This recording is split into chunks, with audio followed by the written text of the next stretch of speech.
Oi, gente, boa noite. Boa noite. Todo mundo bem aí?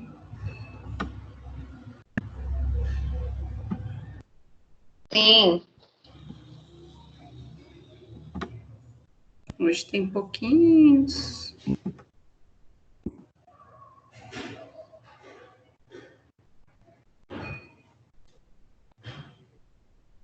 Clique no botão para fazer o download e começar.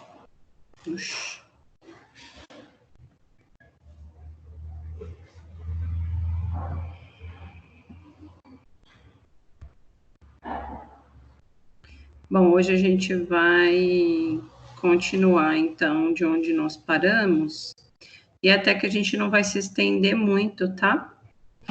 E aí vocês também podem aproveitar o tempo para continuar com o trabalho, para que vocês possam entregar a tempo, ok? Bom, vou compartilhar a tela.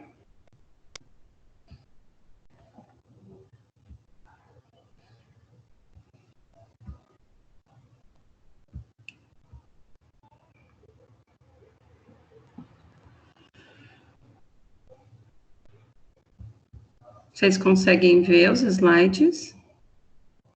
Sim. Bom, então na aula passada nós falamos sobre as drogas vasoativas, falamos sobre as drogas vasopressoras, inotrópicas, cronotrópicas e também sobre as vasodilatadoras, né? Então, hoje a gente vai falar um pouquinho sobre a sedação e algumas classes de antibiótico terapia, ok? Eu não vou prolongar sobre os hemoderivados e os hemocomponentes, porque senão, de novo, vai ficar pesado e o intuito não é quantitativo, é que vocês consigam absorver da melhor forma, mesmo porque a gente vai falar sobre algumas escalas, tá? Então, na UTI, que a gente tem lá o paciente crítico, os principais objetivos que vão levar, né, o uso da sedação, principalmente estão voltados aí para a redução da resistência à ventilação mecânica. Então, quando eu falei para vocês lá no uso da ventilação mecânica, eu falei que alguns pacientes tinham dificuldades de se acoplarem ao ventilador. E aí eu vou ter dificuldades com relação a drive respiratório, né? Vou ter dificuldade de usar algumas modalidades. E para que isso seja feito de forma exitosa, é necessário usar um sedativo, né?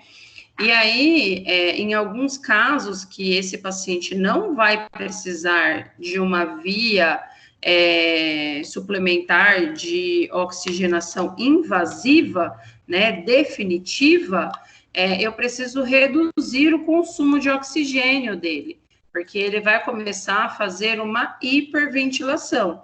Paciente que hiperventila, ele também desenvolve aí alguns processos metabólicos alterados, né? E isso vai atenuar na produção excessiva de ácido lático também, né? Então, eu cedo esse paciente de uma forma não tão profunda, né? Para que ele diminua esse excesso de oxigenação. No caso de tratamentos de distúrbios psiquiátricos também, né, para que esse paciente não tenha um risco dimensionado à autoagressão, né, quando ele tem uma propensão para se autoagredir, ou naqueles que têm um potencial para agressão autodirigida, né, heteroagressão, né, ele pode progredir aí com agressão a um colaborador, né, ou outros que estão ali próximos a ele, né, e também alinhado a distúrbios psiquiátricos, nós temos os pacientes aí que fazem uso abusivo de substâncias. Então, eu preciso fazer o uso do sedativo em prol de que esse paciente não entre no que a gente chama de delírio, né, e também que ele reduza o processo de ansiedade por crise de abstinência dessa substância, tá? Pacientes que fazem, principalmente, tratamento de cirurgia craniana, precisam ter uma proteção, né, de temperatura corpórea, e aí a gente utiliza os sedativos como essa proteção, tá? Alívio de ansiedade também, a gente faz uma sedação leve, né? Indução do sono desses pacientes e para causar uma amnésia proposital em casos aí de pacientes que sofrem traumas, tá? Redução do metabolismo basal, também são utilizados sedativos leves, tá? Então, esses sedativos, eles têm que ser acompanhados de uma monitorização e um critério com relação à avaliação contínua do paciente, porque além de fazer uma depressão do sistema nervoso central, ele ocasiona também depressão respiratória, podendo levar a uma instabilidade hemodinâmica, ok? Então, alguns sedativos provocam, tem esses receptores, né, de formas diferentes de atenuação. Então, eu separei para vocês aqui as principais classes utilizadas dentro da terapia intensiva, tá? Então, benzodiazepínicos. Benzodiazepínicos, como o diazepam e o midazolam, eles são, assim, vistos como anjos e demônios dentro da UTI, tá? Ou dentro de qualquer outra clínica. Por quê? Os médicos têm muito medo da intoxicação por benzo, tá? E também por opioides, ok? Porque ele rebaixa muito rapidamente, tá? Mas depois a gente vai falar um pouquinho sobre outras condições de rebaixamento que não são por drogas, tá? Então, ele tem efeito sedativo, mas também faz uma repercussão de diminuição da ansiedade muito boa. Então, ele é muito utilizado aí, por exemplo, no diazepam, em crises de abstinência, tá? Nas crises de hipertensão também, o diazepam é utilizado. Por isso, como efeito colateral, ele pode gerar a hipotensão. Então, vocês já devem ter visto em alguma vez, né, ou por serem já da área, ou porque viram algum familiar, né, que a pressão está ali resistente, o a medicação via oral não adianta, e aí eles acabam utilizando um benzodiazepínico que vai atuar nessa questão aí com diminuição da ansiedade e que porque um dos efeitos colaterais dele é a hipotensão, ok? O diazepam, no caso, nos pacientes que têm aí um uso abusivo de drogas, eu vou fazer a utilização dele diante de prescrição médica, que geralmente solicita a administração, né, de 2 miligramas aí, mais ou menos, de 2 em 2 horas, até sedação por via oral, tá? E o midazolam, ele geralmente é feito ou em bolos, para iniciar uma intubação orotraqueal, né? E depois ele é ministrado em forma contínua, em bomba peristáltica, tá? Para manter essa sedação contínua aí no paciente. E os opioides, né? Aquele que eu falei que aí também atua como anjos e demônios. O pessoal tem muito medo, né? Pela essa depressão que ocorre no sistema respiratório aí.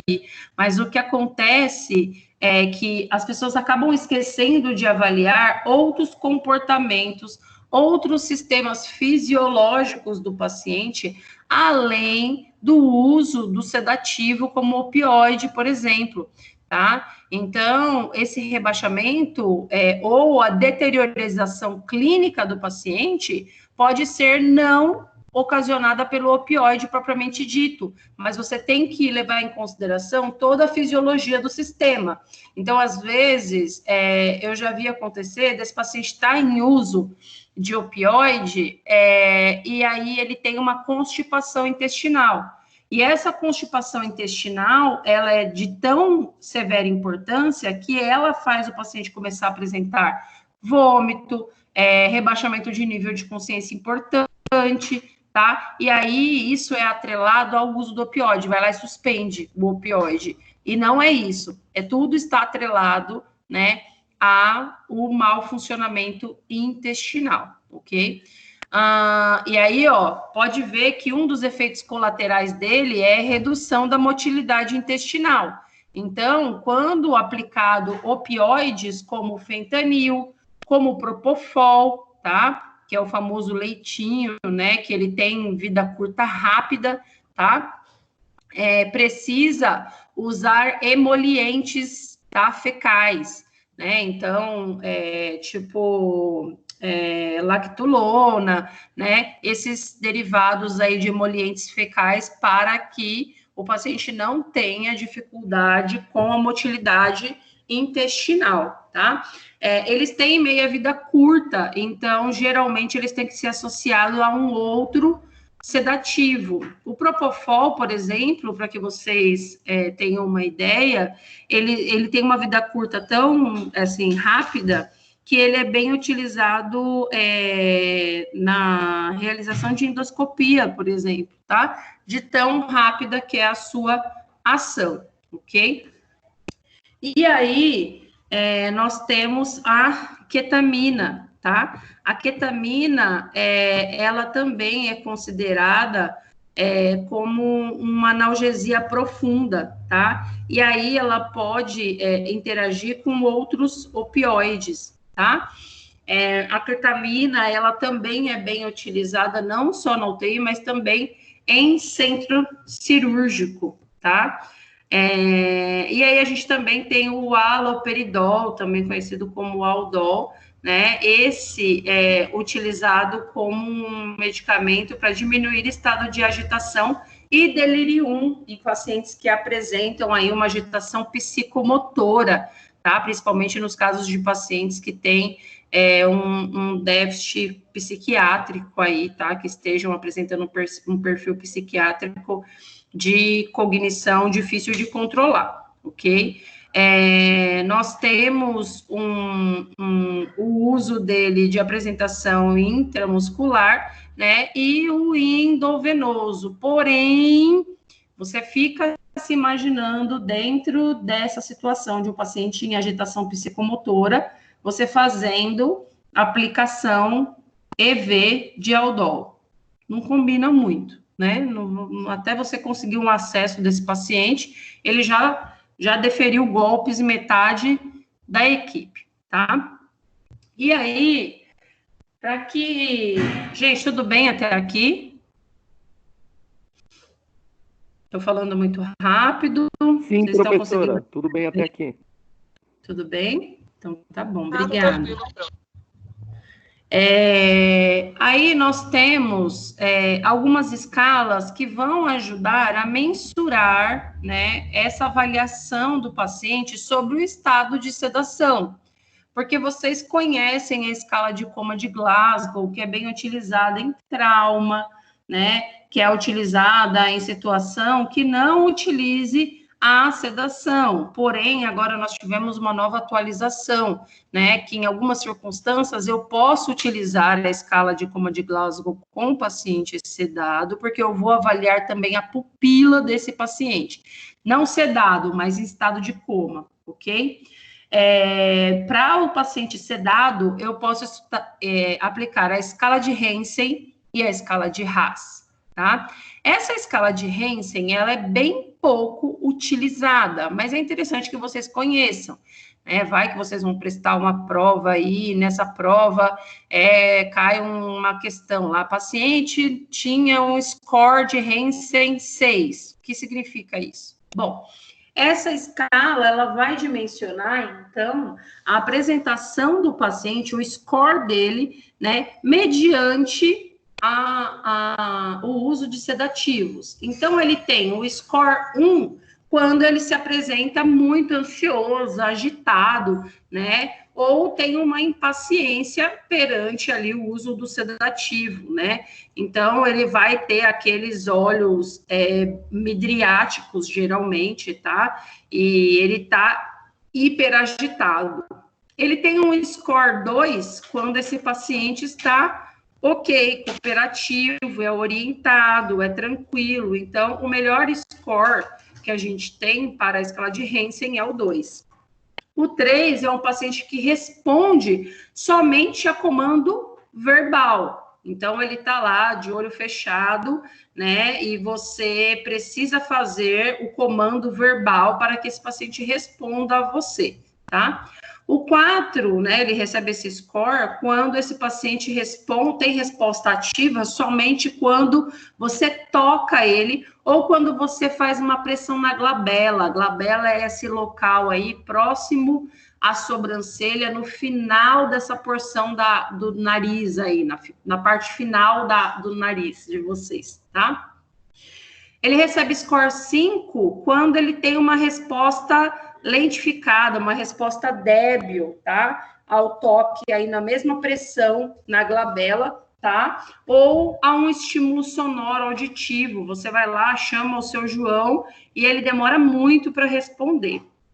E ele tem um score 6 quando esse paciente não responde aos mesmos estímulos feitos no 4 e no 5. Quer dizer, você faz as mesmas coisas do 4 e do 5 e ele não responde. Então, ali a pior deterioração clínica dele é do nível 6, tá? Ela é pouco utilizada, mas em algumas localizações ela ainda está presente. O dormonide ficou solto aqui no meio da sedação, mas a gente já tinha falado deles. Depois eu volto para lá, porque era só a demonstração da ampola, tá, gente? Tem o de Privan que eu não tinha falado aqui, que é o Propofol. E essa aqui é a escala de Haas. Essa, sim, é a mais utilizada e a mais atual, que foi utilizada até com relação aos novos parâmetros, né, de nomenclaturas aí não só brasileiras, ok? Então, esse paciente, ele recebe pontuação 0 quando ele está alerta e calmo, tá? Então, ele está lá joinha, tranquilo, não apresenta alterações psicomotoras, nem lentificação, 0, tá? Vamos para cima agora. Então, esse paciente recebe o score de +1 quando ele tem uma apresentação de ansiedade, né? Ele tem inquietação, mas ele não é agressivo. É só esse estado aí de inquietação mesmo. +2 é num estado de agitação, ok? Então, ele tem esses movimentos, né, não intencionais, ou seja, não são de agitação propriamente dita para fazer uma agressão, mas, por exemplo, ele tenta fazer uma assincronia com o ventilador, né? Ele fica ali agitado com essa falta de acoplação, né, com o ventilador. Fica com aquela mão abanando no ar sem parar. +3, ele fica no estado de muita agitação, né? Então, esse paciente, ele tá agressivo, mas no sentido de se prejudicar clinicamente, né? Então, ele tenta remover os catéteres, tenta remover os tubos, tenta remover os acessos, tá? E ele recebe um score de +4 quando ele tem um perigo aí para a equipe, né, com relação à heteroagressividade, tá? Então, ele tenta aí deferir golpes para a equipe que está cuidando. Agora, vamos descer nessa escala, né? Ele recebe o score -1 quando ele está sonolento, né? Então, você chega à beira-leito desse paciente, ele não tem alerta, né? Ele ainda está bem sonolento com relação ao contato verbal. Você chama ele, seu João, aí ele abre os olhos e ele não consegue manter esse contato visual com você por mais de 10 segundos. Depois de 10 segundos, ele fecha os olhos. Você tem que chamar ele de novo para ele continuar mantendo o contato contigo. Recebe o score 2, né, que é de sedação leve, quando ele acorda rapidamente, mantém esse contato visual, né, estímulo verbal para você, por mais de 10 segundos, tá? No -3, ele tem uma sedação moderada, então ele apresenta movimentos e abertura dos olhos, mas não tem contato visual, então ele não tem essa capacidade ainda de abertura ocular, tá? Recebe score 4 quando ele está em sedação profunda, então ele não tem nem a resposta verbal, né? Mas ele responde aos estímulos físicos, então você toca ali, faz uma pressão, né, na mão, na glabela desse paciente, ele tem uma resposta. E ele tem um score de -5, né, que é o pior aí, quando ele não tem respostas ao estímulo verbal, nem ao estímulo físico. Então, ele tá com uma sedação profunda, tá? Então, essa é a escala mais completa e mais utilizada a nível de sedação, que é a escala de Haas, tá? E aí, para que, então, né, que a gente também utiliza a sedação na UTI? Para fazer um controle de analgesia, né? Dentro da UTI, esse paciente é submetido a inúmeros procedimentos, tá? Então, esse paciente pode ter sido submetido à unidade de terapia intensiva por um trauma, né? Ou esse paciente, devido à internação na unidade de terapia intensiva, vai ter que ser submetido a uma aspiração traqueal, já que esse paciente sofreu uma intubação orotraqueal.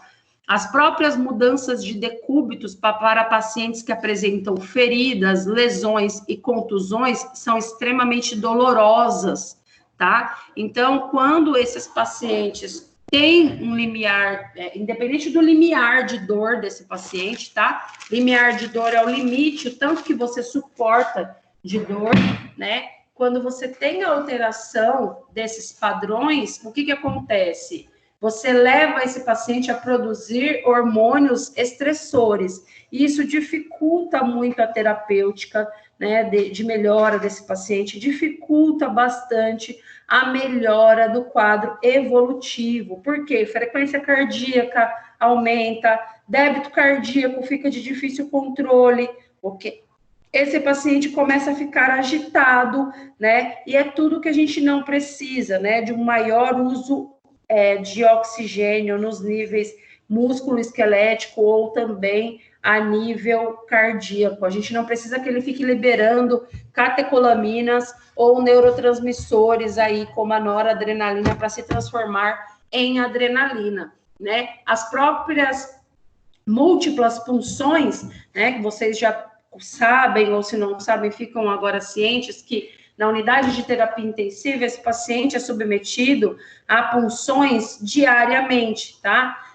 Geralmente, punção arterial para coleta de gasometria, tá? E isso é feito todos os dias, e vocês já sabem que a coleta de gasometria arterial é extremamente dolorosa, ok? Então, se faz a necessidade de sedação, né? Por exemplo, o fentanil, ele não é considerado como um sedativo, ele é considerado aí como um analgésico potente para que esse paciente sinta menos dor, tá? Então, eu trabalho nessa linha aí de morfina, fentanila, né, ou tramadol. As desvantagens com relação a essas medicações é o controle pressórico, né, porque geralmente ela faz uma depressão aí com relação à pressão arterial, uma depressão ventilatória também, né? E ela também diminui a motilidade gastrointestinal, então precisa tomar cuidado aí e fazer uma suplementação com emolientes fecais também, tá? Esses analgésicos são reversíveis com esse fármaco, tá? Chamado naloxona. Então, no uso abusivo desses analgésicos, naloxona reverte o quadro, tá?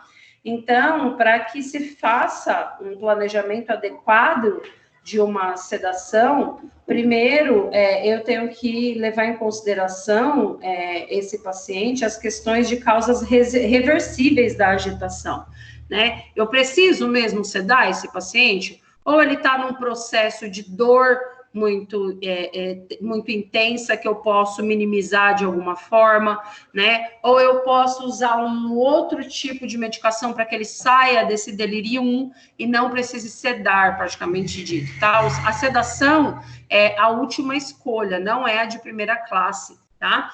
Preciso também melhorar a questão do ambiente, e isso é total cuidado de enfermagem, tá?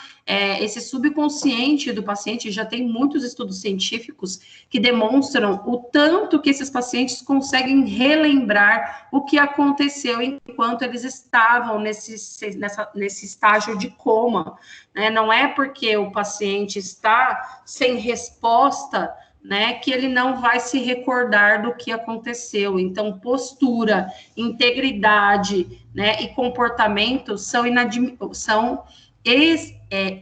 totalmente imprescindíveis para esse ambiente fechado, tá?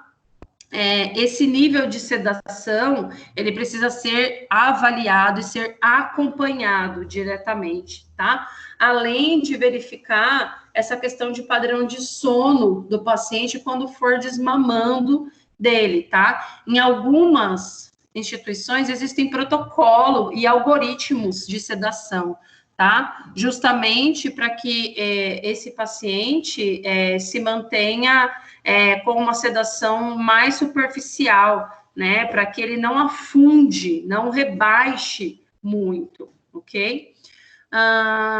Existe também essa questão do despertar diário do paciente, né? Então, esse paciente precisa começar a fazer um desmame com relação à dose e à titulação da medicação, para que isso seja feito não de forma traumática, né, para a retirada da sedação.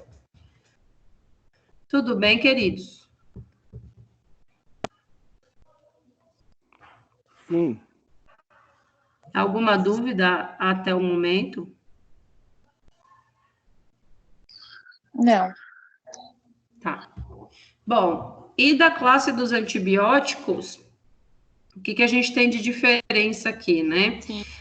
Não vou me aprofundar muito na farmacodinâmica nem na farmacocinética, porque nem é esse o intuito da aula, né? É só para vocês entenderem que nós temos uma gama de medicações que são mais utilizadas na UTI, até porque os pacientes que lá se encontram geralmente têm uma propensão a desenvolvimento de bactérias multi-R, né? Que são multiresistentes, e é por isso que, às vezes, se há uma instabilidade hemodinâmica, né, mais difícil de controlar, então o paciente agudiza mais fácil, tá?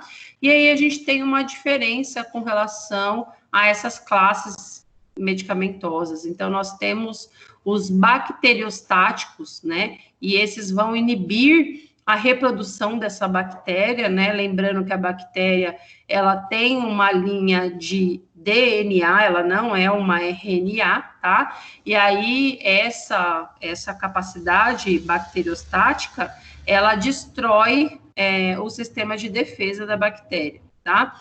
E as bactericidas, que essas matam as bactérias propriamente ditas, ok? E aí, para que vocês conheçam melhor, nós temos essas classes medicamentosas e quais são os exemplos que nós temos através delas, tá? Então, as que são mais antigas aí são as penicilinas, né? Desde a época lá de Alexandre Fleming, que a gente tem, e até hoje ela é utilizada. Para que vocês tenham uma ideia, uma das políticas públicas que a gente tem sendo utilizada, a Política Nacional de Segurança do Paciente, prevê que o uso racional de antibiótico seja utilizado também dentro das unidades de terapia intensiva, porque não adianta você pegar lá uma classe de carbapenêmicos, que é, por exemplo, o imipenem e o meropenem, né, ou um glicopeptídeo, que é a Vanco, por exemplo, que são medicações de alto espectro, né, para poder matar um ser resistente que não era resistente, que poderia morrer com uma penicilina benzatina, por exemplo, tá? ou uma penicilina aqui da classe da amoxicilina. Então, esse uso controlado de antibióticos também é avaliado, então, pela classe da SCIH ou das CIRAS, que é uma comissão que vai avaliar o uso indiscriminado de antibióticos, tá? Então, hoje nós temos o crescimento de bactérias multiresistente também pelo uso indiscriminado de antibióticos, tá? Então, foi por isso que a longo prazo se foi melhorando essa questão de dispensação medicamentosa e impedindo a compra e venda desses medicamentos de forma aleatória, justamente para que os organismos não ficassem tão resistentes a essa classe medicamentosa. Tem muito médico que dá um tiro de canhão para matar uma barata, tá? Enquanto você não precisa dessa linha. Na verdade, nós temos os dois viés, né? Às vezes a gente atende um paciente, né? E eu falo isso até mesmo como enfermeira. O paciente chega para ser classificado e aí ele fala assim: ai, eu estou apresentando XYZ, mas eu já vi na internet que isso está acontecendo por causa disso, disso, disso. E eu sei que eu vou precisar de um raio-x, de um exame de sangue e que eu posso tomar esse remédio. Aí você fica olhando para o paciente assim, aí você fala assim, e o que você sugere que a gente prescreva de medicação para você? Porque ele já vem com a receita pronta, ele já sabe o que ele quer, ele já sabe qual é o prognóstico, e aí você fica ali só de interface, porque tem o blog do Doutor da Saúde, tem o blog Minha Avó Sabia Mais do que Nós, da ciência, né? E aí você fica só como uma interface para a dispensação de receita ou para a solicitação de um exame em si. O paciente não tem mais a paciência de ouvir, né, sobre a luz do pensamento daquele que estudou e daquele que está preparado para isso, ok? Gente, hoje eu não vou descer o chicote na aula, hoje vai ser bem curtinho, tá? Mesmo porque vocês precisam de um tempinho para fazer esse trabalho. Tem atividade hoje? Oi? Vai ter atividade hoje?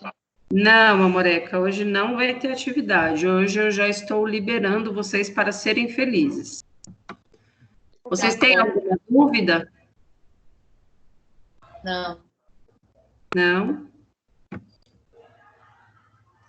Então, Não.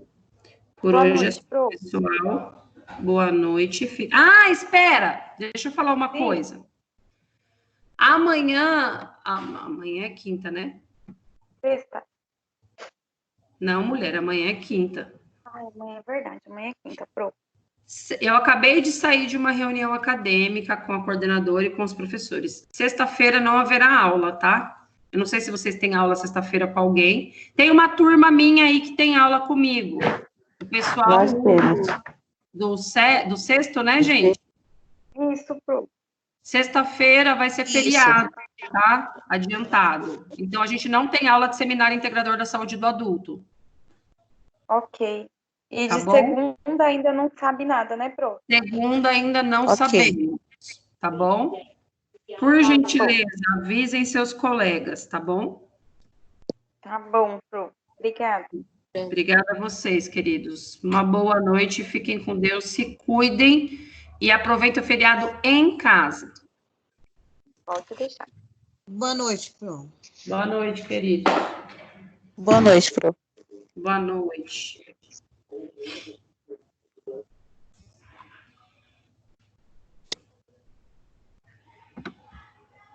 Boa noite. Boa noite, meu bem. Boa noite. Pro. Boa noite.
Diane, Fernando, Hilda, Luzinete, Ruth, alguma dúvida?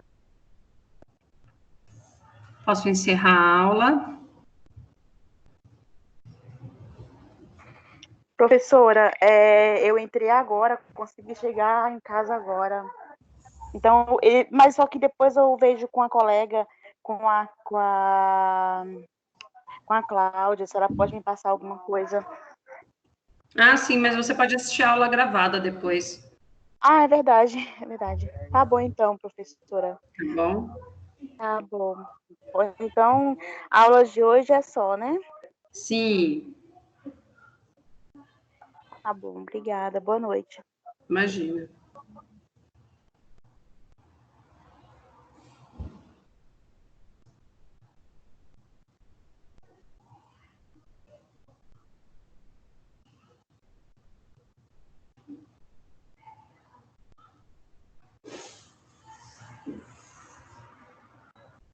Diane, Fernanda, Luzinete, Ruth.